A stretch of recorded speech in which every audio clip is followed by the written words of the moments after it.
Ibu bapak, saudara-saudara, orang muda, remaja, dan anak-anak yang terkasih, Shalom, damai sejahtera Tuhan menyertai kita semua.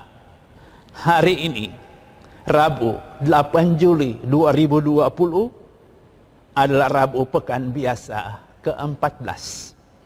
Kita akan merenungkan bersama-sama Injil Matius bab 10 ayat 1 sampai 7. Kita buka renungan ini dengan tanda salib. Dalam nama Bapa dan Putra dan Roh Kudus. Amin. Kita siapkan pikiran hati kita untuk mendengarkan dan merenungkan firman Tuhan dari Injil Matius bab 10 ayat 1 sampai 7. Pada suatu hari Yesus memanggil ke-12 muridnya dan memberi mereka kuasa untuk mengusir roh-roh jahat dan melenyapkan segala penyakit serta segala kelemahan. Inilah nama ke-12 rasul itu. Pertama Simon yang disebut Petrus dan Andreas saudaranya, Yakobus anak Zebedeus dan Yohanes saudaranya, Filipus dan Bartolomeus, Thomas dan Matius pemungut cukai, Yakobus anak Alfius dan Tadeus, Simon orang Selot, dan Yudas Iskariot yang mengkhianati Yesus. Ke-12 murid itu diutus oleh Yesus dan ia berpesan kepada mereka, janganlah kalian menyimpang ke jalan bangsa lain dan masuk ke dalam kota Samaria, melainkan pergilah kepada domba-domba yang hilang dari umat Israel. Pergilah dan wartakanlah, kerajaan surga sudah dekat. Demikianlah Injil Tuhan. Terpujilah Kristus. Ibu bapak, saudari-saudara, orang muda, remaja, dan anak-anak yang terkasih, tadi kita mendengarkan Yesus yang mengutus ke-12 muridnya untuk mewartakan kerajaan surga. Dan pewartaan itu pertama-tama bagi domba-domba yang hilang dari umat Israel. Tuhan melibatkan para muridnya untuk mengambil bagian dalam tugas perutusannya, mewartakan kerajaan Allah, kerajaan surga, kerajaan cinta kasih, kerajaan kebaikan, keadilan, kerajaan damai sejahtera. Dia tidak bekerja sendiri. Dia bekerja melalui para rasul, para muridnya. Dan itu mulai dari bangsa Israel. Pesan apa yang Tuhan mau sampaikan kepada kita melalui Injil suci pada hari ini?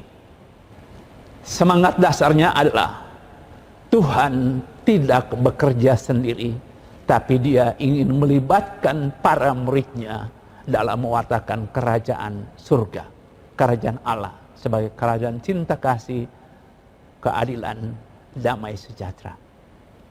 Ia melibatkan para muridnya, juga para murid yang ada di zaman sekarang ini. Siapapun yang adalah murid Kristus, dia tahu, dia harus menyadari bahwa dia sebagai murid Yesus diutus untuk mewartakan kerajaan keadilan, kerajaan cinta kasih, kerajaan damai sejahtera. Cinta kasih, keadilan, dan damai. Itu menjadi bagian dari pewartaan setiap murid Kristus. Dengan perkataan, dengan perbuatan. Mewartakan itu. Mewartakan tentang kemahabaikan Allah. Mewartakan tentang keadilan. Mewartakan tentang Allah sebagai sumber damai sejahtera. Mengajak orang untuk datang menjadi bagian dari kerajaan itu.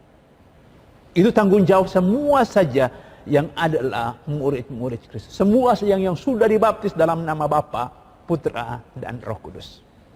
Tapi perhatikan, Yesus tadi mengatakan, pergi terutama kepada bangsa Israel. Anak-anak yang hilang dari bangsa Israel. Artinya apa? Yang Tuhan mau ialah pewartaan itu kita mulai dari rumah kita masing-masing. Maka sebagai murid Kristus kita harus menjaga perkataan dan perbuatan kita. Supaya apa yang kita katakan, apa yang kita perbuat mewartakan kepada anggota keluarga kita. Kepada suami kita, kepada istri kita, kepada anak-anak kita, kepada orang tua kita. Tentang Tuhan yang maha baik. Tuhan yang maha adil. Tuhan yang maha murah. Tuhan yang sungguh-sungguh adalah sumber damai sejahtera. Tanggung jawab besar. Lebih-lebih ketika tanggung jawab menuntut bukan hanya dengan perkataan. Gampang berbicara. Tapi yang Tuhan kehendaki dan punya pengaruh besar dalam kehidupan orang adalah keteladanan hidup kita. Kita berdoa supaya dari hati yang mengasihi lahirlah tindakan dan perbuatan yang mengabarkan kepada orang lain. Tuhan itu maha kasih. Kita memohonkan hati yang seperti itu. Tuhan memberkati kita semua dalam nama Bapa dan Putra dan Roh Kudus. Amin.